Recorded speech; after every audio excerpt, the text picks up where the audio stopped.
Présentez-vous. Oui, je me suis le visage. C'est chaud. C'est chaud. Il ne faut pas que je sorte. Il y avait beaucoup de sueur dans les images. Voilà, bonjour tout le monde. Je suis le docteur Alex Nicodème Tabar, membre du comité de gestion de crise qu'on a créé depuis la disparition de nos frères Didier Badji et Fulbert Sambou. Je prends la parole au nom de mes frères membres de ce comité, mais aussi au nom de toutes les îles Bliss, au nom de toutes les familles.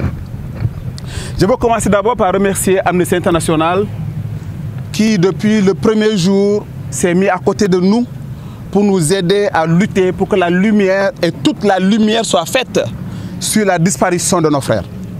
Merci beaucoup, M. Seydi Gassama, à vous, à votre équipe, pour tout ce que vous avez fait.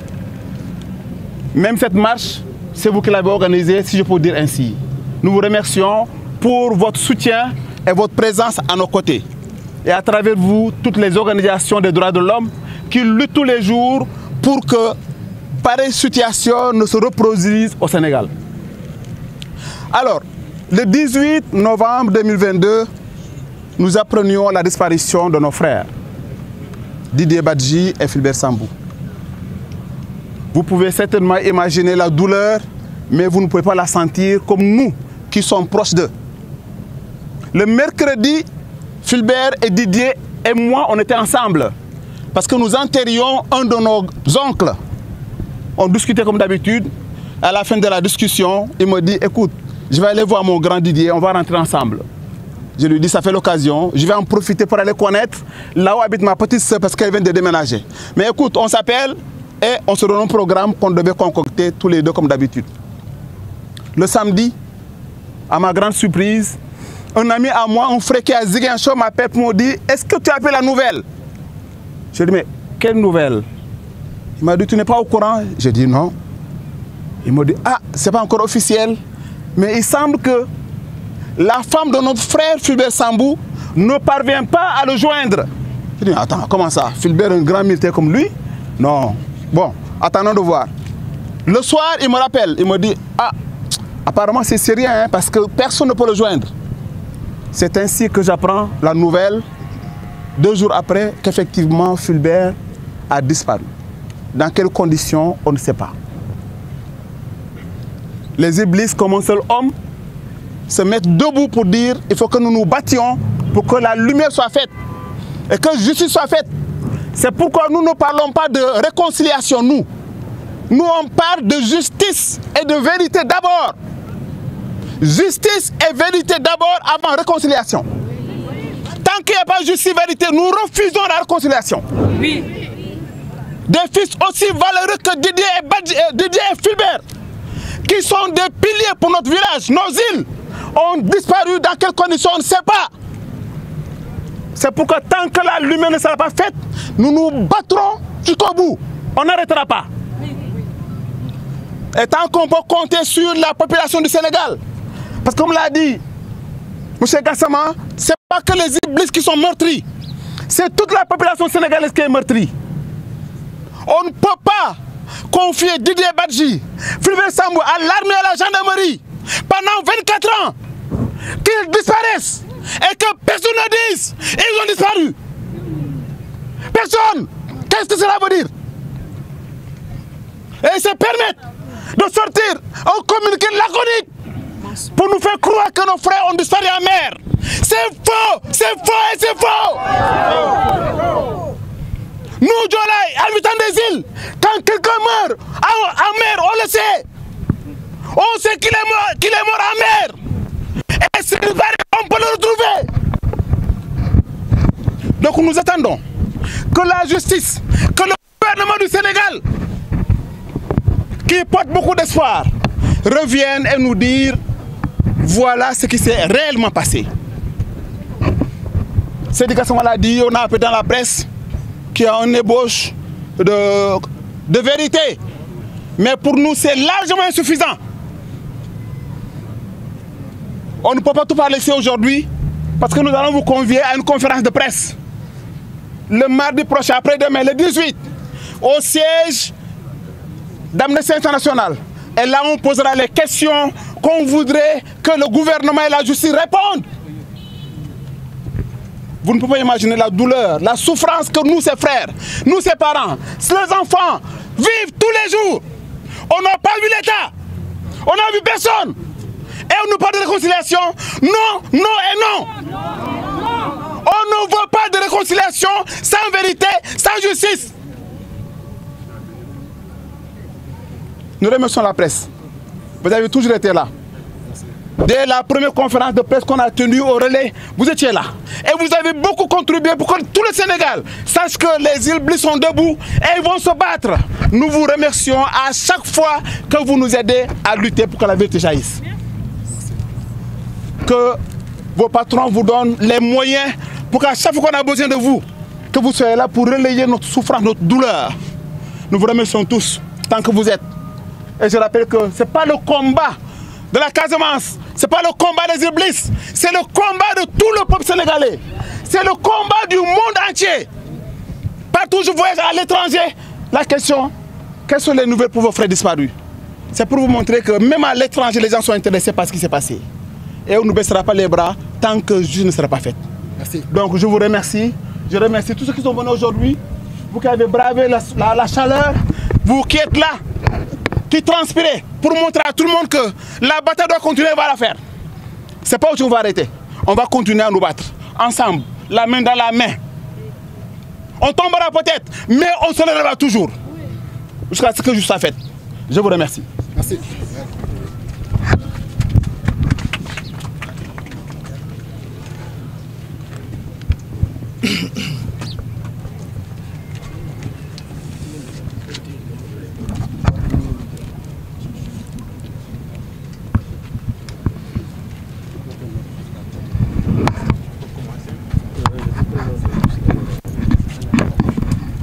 Voilà, moi je suis Edmond Sambou, membre du comité de gestion de cette douloureuse affaire. njëkkee ko ci nuyu askanu Sénégal yëpp di jaajëfal it ñi nga xamante ne ñun ak ñoom ñoo nekk ci yoon wi pour yàlla jàppali nu li ñuy mbëbët mu mës a sotti ma ci tuddu Amnesty International ak ñamu àndal waa société civile di leen jaajëfal bu baax a baax boole ci félicitation itam journalistes yi nga xamante ne bu ngeen ñëwuloon luñ fi mënta yëkkati ci kàddu kenn du ci jot kon yéen it nga ce gaalam di wax ni ce dimanche 16 la ñu jàpp pour def messe anniversaire 3e anniversaire pour feddale sunu coloré mais itam pour inviter tout le peuple sénégalais ñu ànd ak ñoom ñu bañ a fàtte li fi amoon bis boobu le 18 novembre 2022 dama fi jiitu moo ngi ko doon fàttali sànq bis boobu yaakaaruma ni am na fi benn sénégalais mais au-delà même de nos frontières koo xamante ne di nga ko fàtte alors ñu jàpp ni que mën nañ ko njëkkee ci mees maanaam jublu ci yàlla ñaan ko pour mu leeral mbiri jàppali mbindee fii pour bis ñu ne ñu seen mbokk yi ngeen di jooy boobu ba léegi lii ak lii moo amoon nu ñu falee kese wane na que yéen a ngi ñu gis ñu sol ay t-shirt yu ñuul am na yaakaar ni ku ne ci ñun ñi xam na couleur boobu lan lay tekki pour wane ni que ñun de musuñu jógee ci tiis wi musuñu jógee ci naxar gi ñoo ngi koy porter non seulement à travers nous mais également dans nos cœurs et ñoo ngi am yaakaar ni naxar googu it ñoo ngi koy bokk ak sénégalais yëpp ak fépp fi ñu mënta doon mais au-delà de nos frontières également. Donc ce jour est un jour important pour la nation mais surtout encore pour les îles Bliss parce que c'est vrai Sénégal la ñu bokk mais ku nekk am nga fi nga sokkeeku alors ñun ñoo nekk di yëkkati combat bi waaye xam nañu ni combat bi ñun kese mënuñu cee am ndam moo tax it à chaque fois ñuy dem ci nit ñi woo ñi nga xamante ne ñooñu mën a jàppali pour suñu message mu àgg fa mu war a àgg ci ñan la war a jëm mooy ñi ñu yilif. On parle de l'État du Sénégal et comme l'État c'est la continuité c'est vrai ba muy am ñi fi nekk tey jii newuñu fi woon ñoo ngi woon ci opposition waaye ñoom ñoo hérité de ce dossier et je pense que war nañu ñoom it xar seen tànk tubéy pour ñu leeral mbir mi donc loolu la ñuy xaar ci le gouvernement actuel le régime actuel donc waxoon nañu ni que Fulbert dee na gis nañu ko ci géej gi ba ñu jox ñu corps bi ba ñu denc ko ah noonu rek lañu ko mën a jàppe di koy ñaanal fa mu ne gënal ko fuuf fa mu jóge mais am na ci koo xamante ne l'adjudant chef Didier Badji ba tey ji kenn mënu la wax nu mu fa demee donc ñun ñi ñemewuñu wax ni que Didier gaañu na parce que kenn mësuñu ko wax kan moo nu ko war a wax mais ñañu ko dénkoon ñuy état du Sénégal nga am sa employé di koy liggéeyloo ba bis mu jékki-jékki réer ba tey ji munoo janoo ak askan wi ne leen ah diw de maa ko doon liggéeyloo waaye lii ak lii moo ko dal kon fu mu ne nii ak nii donc je pense que c'est déplorable nous sommes dans un état de droit nous avons le droit à la justice. Donc voilà pourquoi nous demandons aujourd'hui à l'État du Sénégal de tout faire pour éclairer la lanterne des Sénégalais. mooy maanaam dégg nañu bi ñiy wax li ni mel waxi inculpation waaye ñun du inculpation la ñuy xaar waaye daanañ ko rafetlu parce que mën naa mu doon un pas vers disons la justice. kon dañuy ñaax État Sénégal ne ko ah li ñu dégg démb bëgg nañu nga baral ko mooy maanaam buñ fi jógee ñu bañ a tëdd njaxaanaay semaine prochaine celle-là qui commence à partir de demain bëgg nañu it ñu wax ñu ni que le dossier avance mais le dossier s'accélère parce que ñetti at dis na de nga am sa mbokk xamloo ci lu mu ne nga bëgg a nekk nit c'est très difficile donc que le peuple sénégalais qui est avec nous comprenne que ñun bàyyiwuñu dossier bi mënuñu ko bàyyi dañuy dem ba keroog bi ñu yàlla di may ndam te ndam bi bëgg nañu ko bokk ak sénégalais yëpp kon di jaajëfal encore di wax ni que fii nii dañuy def déclaration mais ñoom vi invité effectivement la presse le mardi 18 jour de l'anniversaire véritable parce que la messe dañu ko anticiper et ce mardi je pense que daañu ñëw mais de façon plus large pour wax ak sénégalais yi wax leen suñu mbëbët mais génnee it li nekk suñu biir xol wasalaam merci.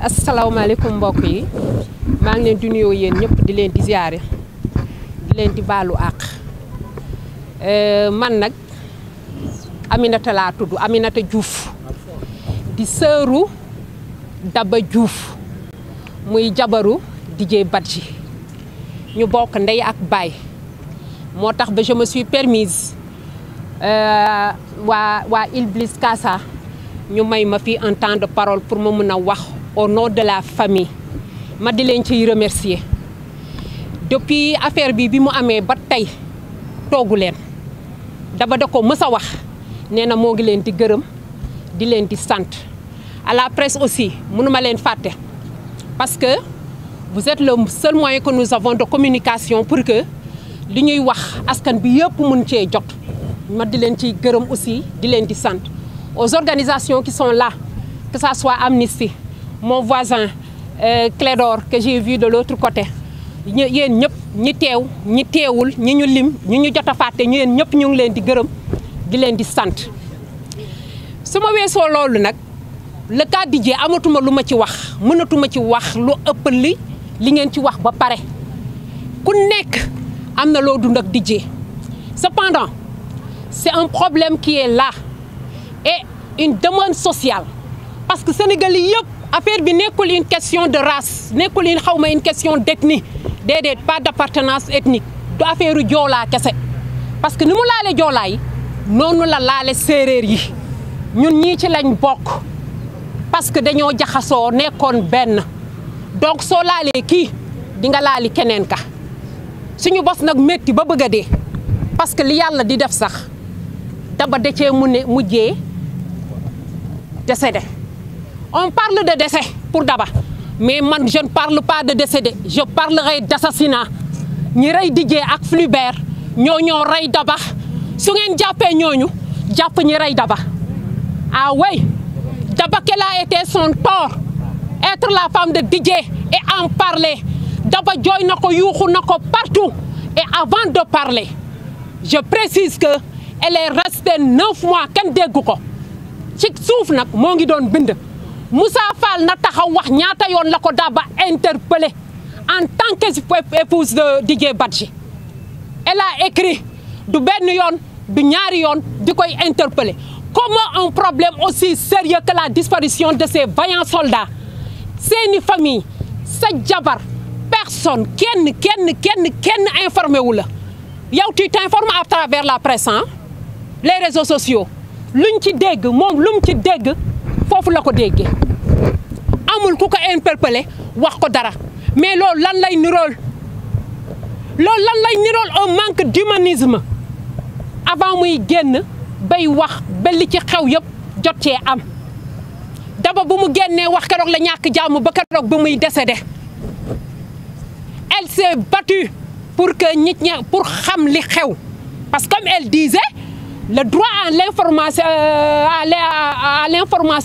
c'est un droit inaliénable kenn mënu ko bañal nit c'est un droit ñaan na leen ko ana jëkkëram le papa de ses enfants où est son frère où est notre frère Didier Badji ba bés ni ki tey France kenn tontuwul ba loolu la demee ci bàmmeelam bàyyi fi nag ay gune yu ndaw ba tey dañuy laajte ana seeni papa où est notre papa des enfants de 8 ans 10 ans 12 ans gisatuñu papa ci condition yi yu kenn xamul ñuy jooy loolu pareeguñ seen yaay wàññeeku mais ma laaj leen ndax am na lu gën a metti loolu man gisuma ko ci condition yi des enfants qui se mettent à douter et qui étaient convaincus qu'il y a une volonté manifeste de l'État de ne rien faire pour retrouver leur papa. Rien n'a été fait pour retrouver leur papa. D'ailleurs sax bëgguñu ko ci wax mais dinañ ci wax tant que xamuñu li xew dinañ continuer di ci wax ba keroog bi ñuy xam li xew te bëgg nañ ko xam nag parce que ñun ñëpp la soxal affaire bi du question ñun rek la rek déedéet même au niveau international comme l'a dit docteur Tabar les gens posent la question où est-ce que vous en êtes dans l'évolution de ce dossier léegi nag cité naa Moussa Fall léegi la ñaateew la ko Daba bind ah oui je reviens au communiqué du procureur Amadou Diouf ce qui est regrettable Diouf rek la sant ma di koy regretter sax nag un communiqué pathétique je dis bien un type qui déshonore sa profession un communiqué de mensonge la preuve il nous a parlé d'un samedi 19 moi je lui pose la question où est passé Didier Badji le vendredi 18 depuis midi 21 pile fan la jidee dugg ba bés ni ki tey may wax ak ñoom may wax ak yéen war na mën a tontu ci loolu xanaa su waxee ne il est parti à une partie de pêche le samedi donc Didier fan la dugg depuis le vendredi 18 novembre à 12h21 je parle de faits factuels fan la Didier dugg nañu ci tontu parce que ñoo ngi koy xaar comme moo fi waxu 19 ñun ñu ne ko le 18 bëgg nañ xam cette différence de date en tant que moom procureur de la République une personnalité de sa trempe qui s'est permis de donner un communiqué mensongère de la sorte ñoo ngi ko ciy xaar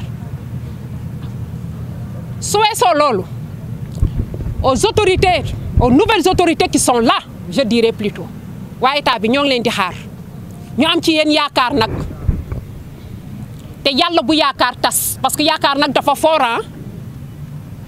maa ngi dégg nag une réconciliation déedéet ma ne avant ma baale dama xam ki ma tooñ d'abord kan moo ma tooñ est-ce que kooku ñëw na baalu si ma baalu ma alors man mënuma taxaw di baale nii ci ngelaw bi mel ni ku wayadi nañ waxante dëgg benn la du ñaar du ñett te yàlla dëgg la bëgg chacun n'a qu'à se mettre à la place de ses familles pour nga mën a sentir nga mën a xam parce que mënoo ko sax xam da nga ko mën a évaluer kese la douleur que nous sommes en train de vivre.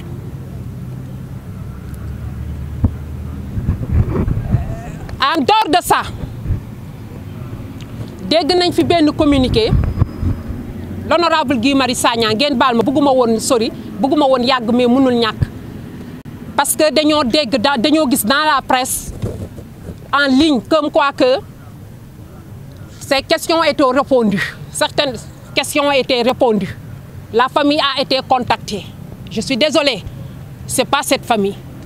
Personne n'a contacté cette famille. Ken gisu leen, ken déggu leen. Je précise que depuis le 18 novembre jusqu'à l'instant T0 que je vous parle, le salaire de Didier gisuñu ko. Ba tey nag gisuñu ko dara de. Il n'y a ni soutien moral, ni soutien financier, ni psychologique. Il n'y a rien, absolument rien de tout ça venant de ces autorités. Ngeen may ma tuuti ci ma sànni ci une parole de quelques mots en séeréer adressé ko directement au président de la République Bassirou Diomaye Faye wa adwanu saate fe kene ɗom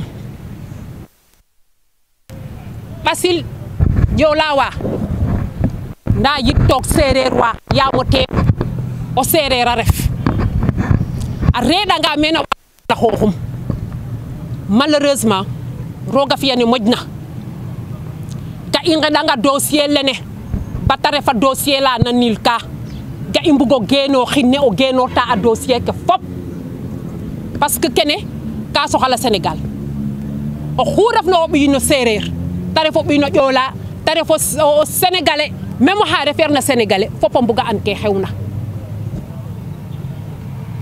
maaga i cungang in way ngeɗango ten koy parce que wo adwanu saate fe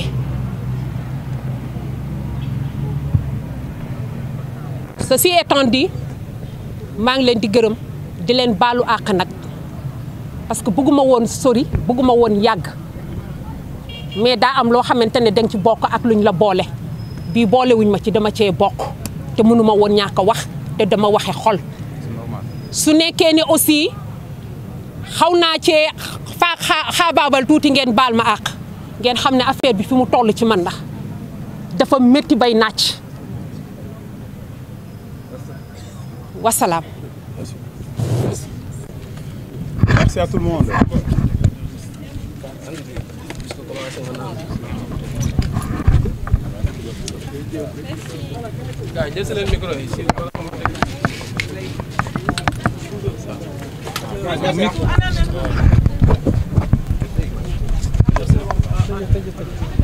waaw comme ni ngeen ko déggee mu nekk nag message bu am solo bi nga xamante ne ñi fi ñëwoon tey ji pour demander justice Fulbert Sambou ak Didier Badji ñu wax ñu jàpp ne rek ci seeni kàddu ñoom mënuñoo bale tant que justice amul ñu yëkkati nag li nga xamante ne moom moo di kàddu yu am solo lii moo fi amoon comme information marche bi amal nañ ko ci jàmm ak salaam ak dal waaye itam ay message yu am solo yi nga xamante ne jot nañ ko yëkkati fii Amnesty International ak ñi nga xamante ne ñoo di mbokk Fulbert Sambou ak Didier Badji ñoom daal lenn rek la ñu demandé à ce que état du Sénégal mu daal di def ay leeral ci li nga xamante ne moom moo di ba tey génn àdduna ñaari nit yooyu